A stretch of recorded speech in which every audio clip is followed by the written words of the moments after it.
إذ قال يوسف لأبيه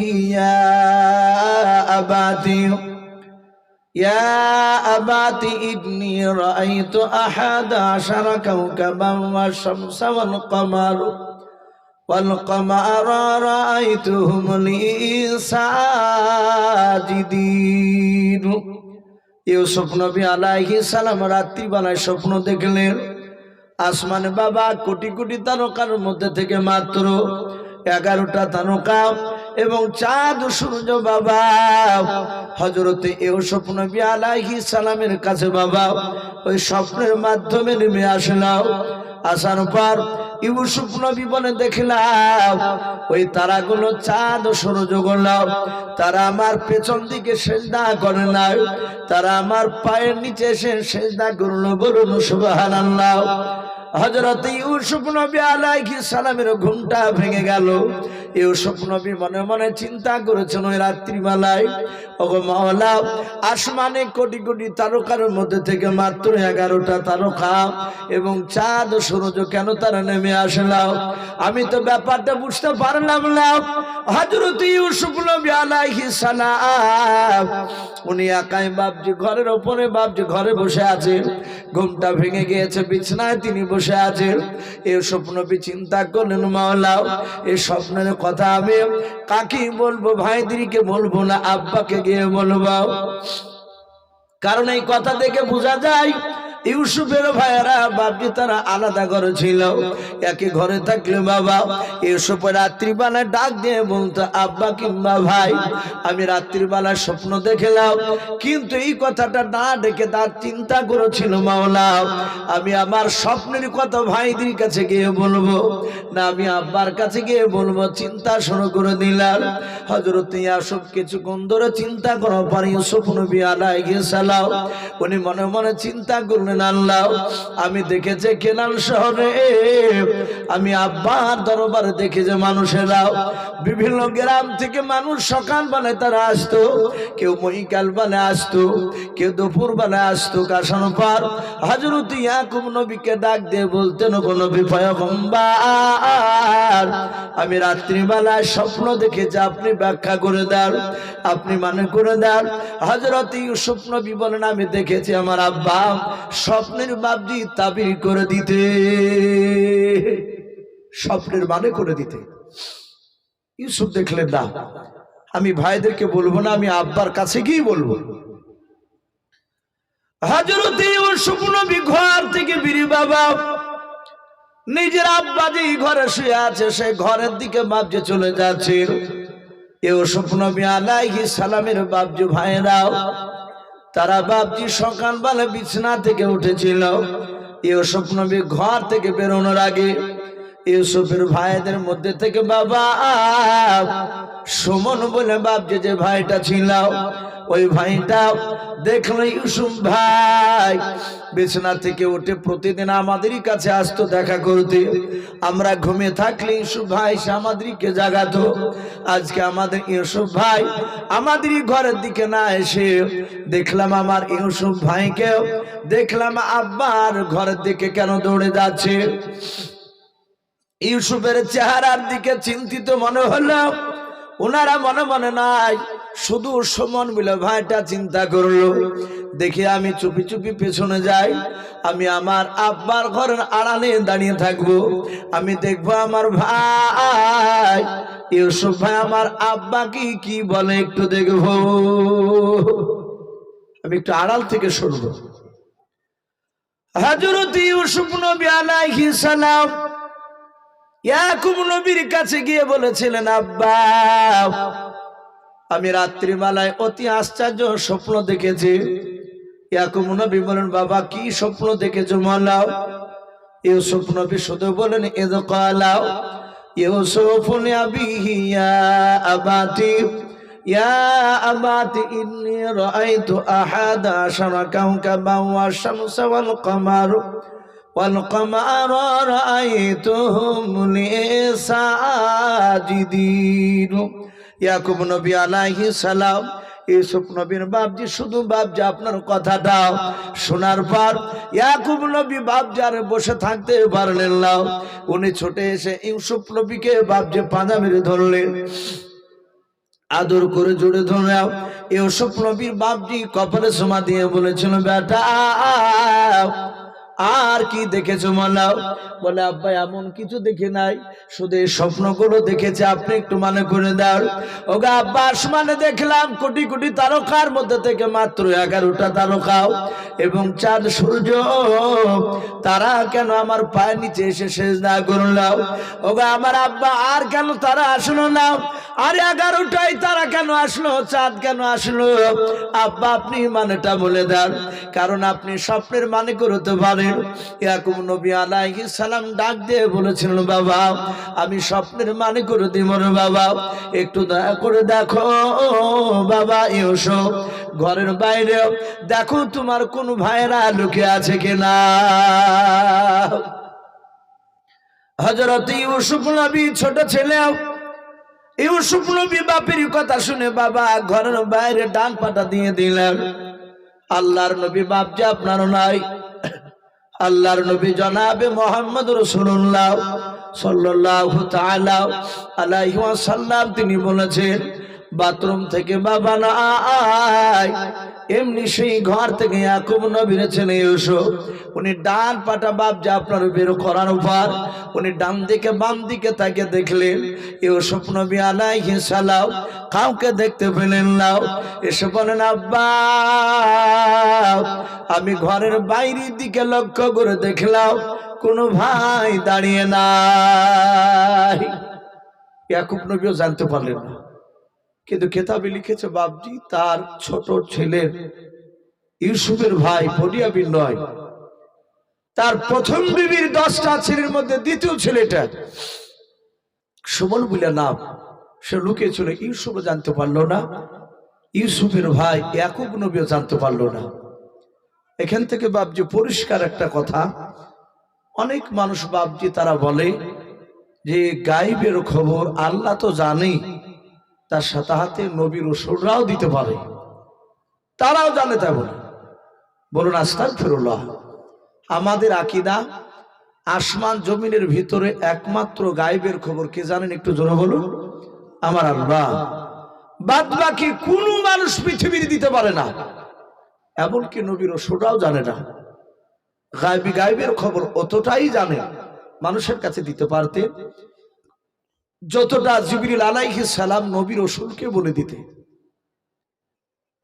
তার বাইরে বাপজি বলতে পারতেন না।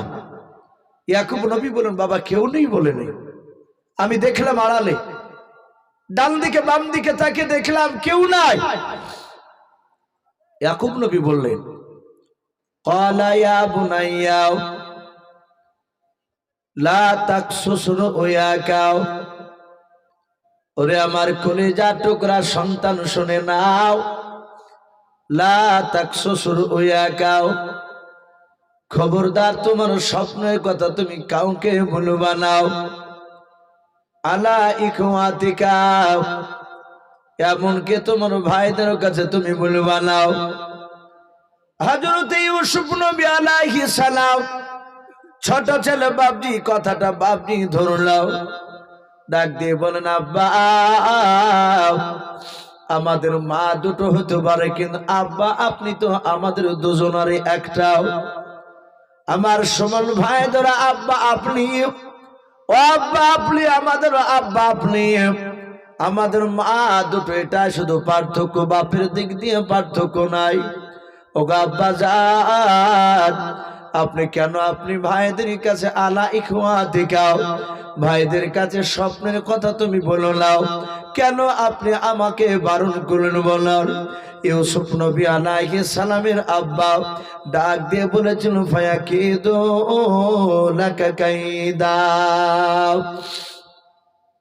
ও আমার কলিজার টুকরা ছেলে ইউসুফ তোমার ভাইদের কাছে বলো না, ফায়াকিদু লাকা কাইদা, তোমার ভাইরাও চক্রান্তকারী মতো চক্রান্ত করবে। ইন্না শাইতানা লিল ইনসানি আদুউম মুবিন। ওগো ছেলে এসো, শয়তান মানুষের প্রকাশ্য দুশমন। খবরদার তুমি বলো না মানুষ এত শয়তান, শয়তান মানুষের এত দুশমন, মানুষ মারামারি হয়ে যায়। যখন মারামারি হয় তখন বাপজি উভয় পক্ষে দুজনাই টং থাকে, তাদের কাছে শয়তান বিরাজমান অবস্থায় থাকে, তাদের সিরিয়া ফুসে পায় বাপজি, সে ঘেরাও ঘোরা করে, রক্তের সাথে সাথে মিশে যায় শয়তান। সেই সময় তাদের কিছু মনে হয় না, যখন একটা মানুষ আর একটা মানুষকে দুর্বল পেয়ে মেরে দেয়, মৃত্যুর পরে হয় মারিয়ে যায়, না হলে ফাটিয়ে যায়, না হাত কাটিয়ে দেয়। এক কথায় ক্ষতি হয়ে গেলে শয়তান আর থাকে না, পালিয়ে যায়। যখন পালিয়ে যায়, যেই লোকটা মারে সে তখন তো বাপজি মারিয়ে ধরে পালিয়ে ঠেলে যায়, কিন্তু পালিয়ে যায় যেখানে যা লুকায় সেখানে গিয়ে কিন্তু চিন্তা করে আমি কি ভুল করলাম, আমি কেন মারলাম। কিন্তু এই কথাটা লোকের সামনে সে কিন্তু বলে না, বহুদিন পরে কিন্তু বলে আমি অন্যায় করেছিলাম। তখন শয়তান থাকে না।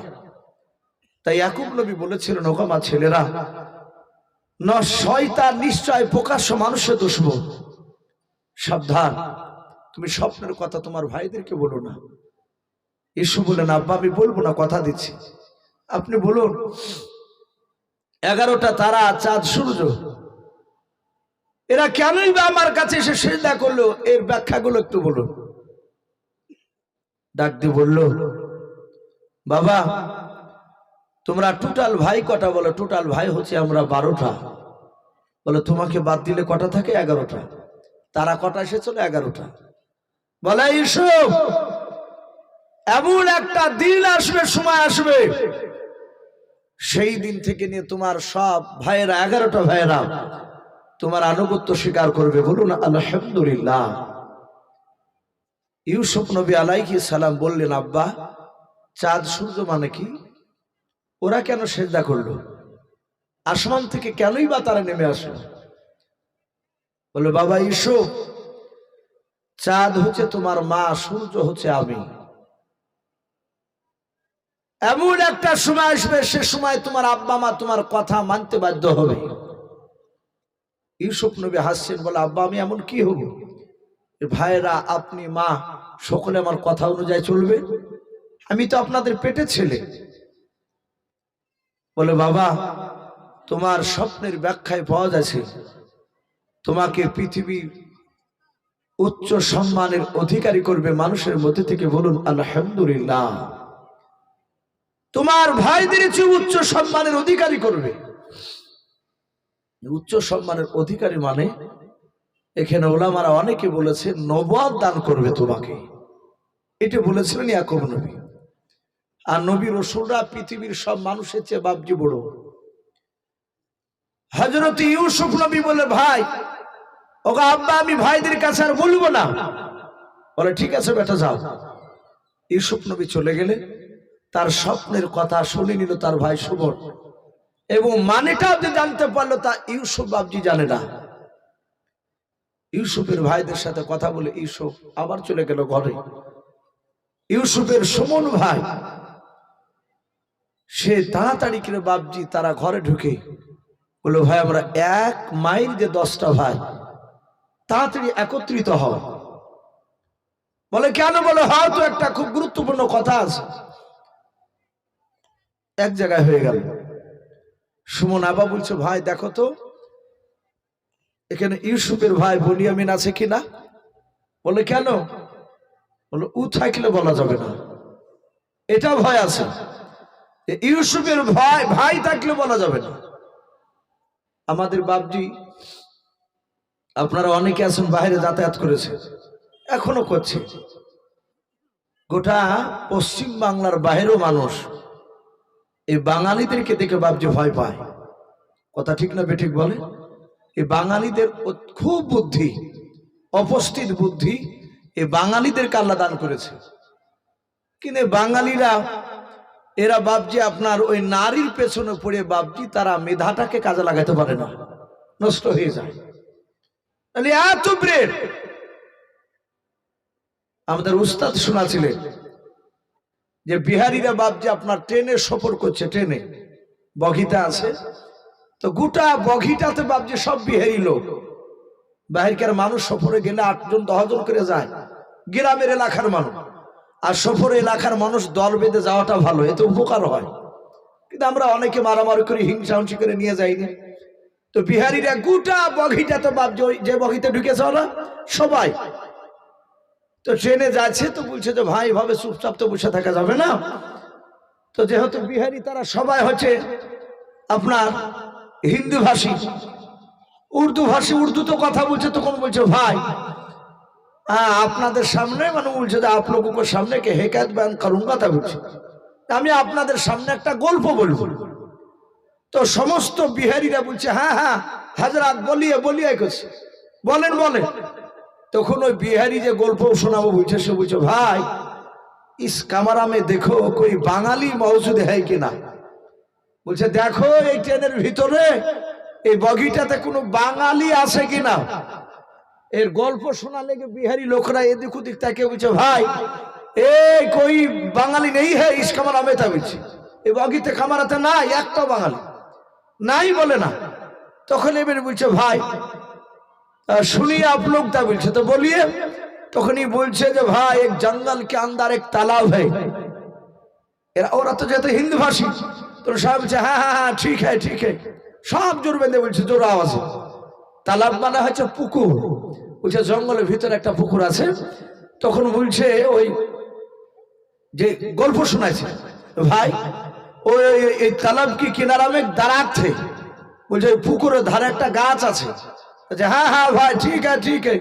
তখন আবার বলছে ভাই हाँ उसके बाद बोलिए। तখন বলছে যে ওই दरख्त का जो पत्ता है ना, जो पत्ता, वो पत्ता जो पत्ता पानी में गिरेगा एमनी कुछ। तो जो पत्ता दरख्त का पत्ता पानी में गिरेगा उस पत्ता से कुमीर बन जाएगा, और जो पत्ता मिट्टी में गिरेगा उस पत्ता से शेर बन जाएगा। तो हाँ हाँ हाँ हाँ ठीक है बहुत बढ़िया बात है बहुत बढ़िया बात है। खूब बड़ो कथा बोलছে। ও বুঝাতে চাইছে যে পাতা যদি পড়ে যায় পানিতে তো কুমির হয় ওই গাছের পাতা থেকে, আর ওই পাতা আবার মাটিতে পড়লে বাঘ হয়ে যায়। তখন একটা বাঙালি ছোট্ট লোক সে চুপচাপ বসে বসে শোনার পর বলছে হযরত এক সওয়াল পুছুঙ্গা আপকো। বলছে আপনাকে একটা প্রশ্ন করব। তখন বলছে पूछिए। বলছে বলো। তো বলছে आप तो बता चुके हैं जो पत्ता पानी में गिरेगा उस पत्ता से कुमीर बन जाएगा, और जो पत्ता मिट्टी में गिरेगा उस पत्ता से शेर बन जाएगा। मैं मान लिया, लेकिन भाई मेरा सवाल का जवाब दीजिए कि एक ही पत्ता आधा पानी में गिरेगा आधा मिट्टी में गिरेगा, उस पत्ता से क्या बनेगा। उन्हीं बोलते চাইছে যে একটা পাতা পানিতে আর আধখান পড়েছে মাটিতে। আচ্ছা বলেন ওরকম অনেক সময় দেখা যায় না পাতা কিছুটা ভিজে থাকে আর কিছুটা উপরে থাকে, ওই পাতা থেকে কি হয়। তখন বলছে पहली तो बता चुका যে इस कमरा में कोई বাঙালি है कि ना। মানে বলছে যে আমি প্রথমেই বলেছিলাম যে দেখো বাঙালি আছে কিনা, যদি বাঙালি থাকতো তাহলে ওকে তার গল্প বলতো না, বন্ধ করে থাকতো। তো ইউসুফের ভাই সে জানে যে ইউসুফের ভাই বনিয়ামিন থাকলে বলা যাবে না। ইউসুফ খুব চালাক, তার ছোটতে বুদ্ধি তার মেধা, গোটা এলাকার মানুষরা তার প্রশংসা করত। বলুন আলহামদুলিল্লাহ। প্রতিটা মিশরের কেনারের লোকেরা, কেনাল শহরের প্রতিটা মানুষ সবাই ইউসুফ ইউসুফকে পাগল, সবাই ইউসুফের প্রশংসা করত। এতে ইউসুফের ভাইদের বাপজি আপনার রাগ হতো যে আমার ভাই কেন প্রশংসা করছে। ভাই আমি একটা কথা বলি, এর মধ্যে আমি কয়েকটা জাল সাথে একটু লক্ষ্য করে দেখছি। বক্তা তো বাপজি অনেক রকমের আছে নাই বলে। আচ্ছা বলেন গলার আওয়াজ এ সবারই কি সমান? কথা বলে সবারই সমান না। আল্লাহ রাসূল বলেছেন এই গলার আওয়াজ কণ্ঠ এগুলো আল্লাহর দান। আল্লাহ নবী বলেছেন এক একটা মানুষকে আল্লাহ গলাতে জাদু ফিট করে দিয়েছেন। বলুন আলহামদুলিল্লাহ। জাদু, যার গলার আওয়াজে সে গান বলুক আর গীত বলুক আর যাই বলুক না কেন, কণ্ঠ ভালো লাগলে শুনতে ভালো লাগবে।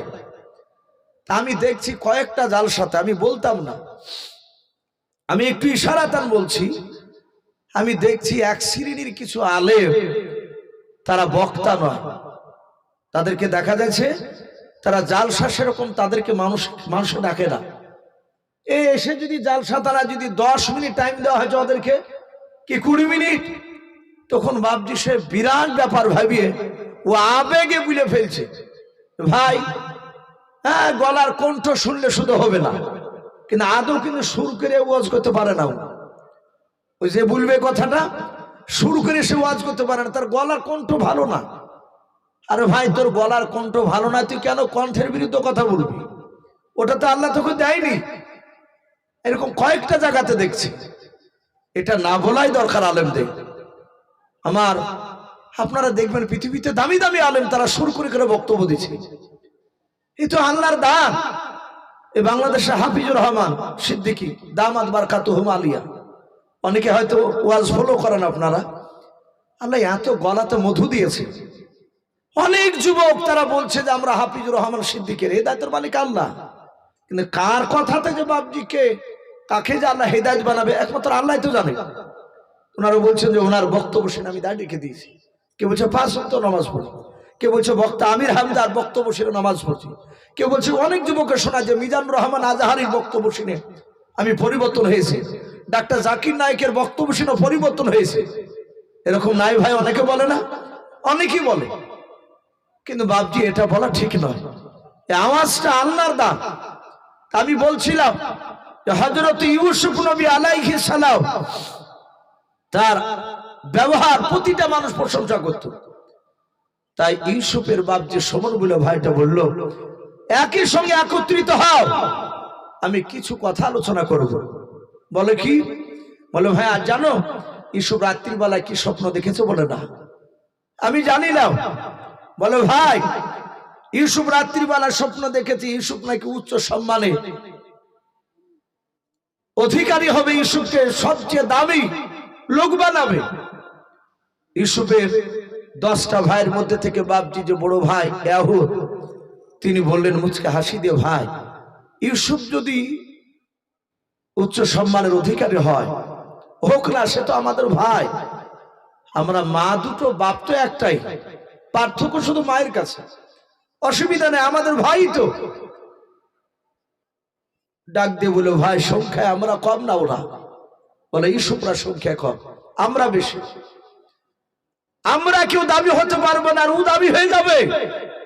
ওগো ভাই, গোটা গ্রামের লোকেরা আমাদের বিরুদ্ধে কথা বলে, সবাই আমাদের ব্যবহার খুশি না, আর ইউসুফের ব্যবহারে খুশি, তার আখলাক চরিত্র এত ভালো, লোকে বলে আমার আব্বাকে দেখেছি আমাদের সব ভাইদের চেয়ে ইউসুফকে বেশি ভালোবাসে। ওগো ভাই, আমরা যদি ইউসুফকে উকতুলু ইউসুফা আবিতরাহুহু আরদা ইয়াকুলু লাকুম আজহু আবিকু ওয়া তাকুনু মিন বাদিহি কওমান সালিহিন, আমরা যদি ইউসুফকে যদি আমরা জবাই করে দিতে পারি, তাহলে ইউসুফের উপর যে মহব্বত ছিল সেটা আমাদের উপর চলে আসে। ইউসুফের ভাই ইয়াহুদ বলে ভাই, মুখে যতটা বলা সহজ, বাস্তবে অতটা পরিণত করা সহজ নয়। ভাই আমরা প্রায় রাত্রি 12টা বাজতে চললো, আর মানুষ তো বাপজি সারাদিন খাটাখাটনি করছে, আর রাত্রি 12টা মানে বিরাট রাত্রি। আমি দেখছি 4-5টা করে মানুষ উঠছে চলে যাচ্ছে। তো ভাই যাই হোক, আর কিছুক্ষণ বসে ভাই, আর কিছুক্ষণ একটু বসে ইনশাল্লাহ আখিরি দোয়া হয়ে যাবে। যেহেতু এখানে বসে আছেন কমিটির তরফ থেকে ভাইজান, হয়তো আমি ওনার নামটা জানি না, উনিও তো দেখতে পাচ্ছেন, মানুষ যদি 2-4জন করে ভাবে উঠতে উঠতে চলেই যায়, তাহলে 2-4টা লোক নিয়ে বাপজি 10টা লোক নিয়ে কথা বলতে ভালো লাগবে না, আর যারা বসে থাকবে তাদেরও শুনতে ভালো লাগবে না। যারা থাকবে বসে তারা ভাববে এ কখন দোয়া করবে, দোয়া করলেই তো চলে যাবে। আর দোয়াটাও বাপজি খুব মূল্যবান জিনিস। আমাদের অনেকের আব্বা মা আত্মীয় স্বজন অনেকে চলে গিয়েছে, সবার জন্য বাপজিকে খাস করে দেওয়া হবে। আর কিছুক্ষণ বসে ভাবছি, আর এটা একটু আলোচনা করে ইনশাল্লাহ দেওয়া হবে। ভাই আমি বলছিলাম যে হযরত ইউসুফ নবী আলাইহিস সালাম তার ভাইরা বলল, ভাই ইউসুফকে মারাও তো সহজ নয়। সুমন বলল, ভাই মারা একেবারে সহজ। বলে কি করে? বলে আমার যুক্তি অনুযায়ী যদি তোমরা কাজ করো। বলে কি কাজ? বলে ইউসুফ ছোট ছেলে, সে কিছু বুঝে না, তার বুদ্ধি কম আছে এখন আমাদের তুলনামূলক, ও আমার ভাইরা, আমার ভাই ইউসুফ কোনোদিন মাঠে যায়নি বেড়াতে। আমরা ইউসুফকে মাঠের লোভ লালসা দেখাবো। ইউসুফকে যদি আব্বা যেতে না দেয় তাহলে ইউসুফকে বলবো তুমি কাঁদতে লাগবা, বাকিটা আমি দেখে নেব আমরা। কিন্তু ইউসুফকে যে আমরা চক্রান্তর জাল বিছাছি, আমাদের ভিতরে যে ষড়যন্ত্র, এটা ইউসুফ যেন টের না পায়, জানতে না পারে। বলে ঠিক আছে চল। ইউসুফকে বাপজি আড়ালে ডাকলো। ডাকার পর ইউসুফ নবী আলাইহিস সালামকে বুঝালো, ভাই একদিন যদি মাঠে যাস ভাই আর জীবনে বাড়িতে থাকবি না। মাঠে গেলে দারুণ দারুণ পাখি দেখতে পাবি, মাঠে গেলে অনেক গাছ গোছালি দেখতে পাবি ভাই, মাঠে এত মিষ্টি বাতাস, একদিন গেলে আর বাড়িতে থাকবি না, মাঠের বাতাস খেলে শরীর ভালো হয়। ইউসুফ বলল, ভাই আমার আব্বা তোমাকে যেতে দিবে না। বলে আব্বার কাছে অনুমতি চাইবি, যদি যেতে না দেয় তাহলে কাঁদতে লাগবি, তারপর বাকিটা দেখে নেব।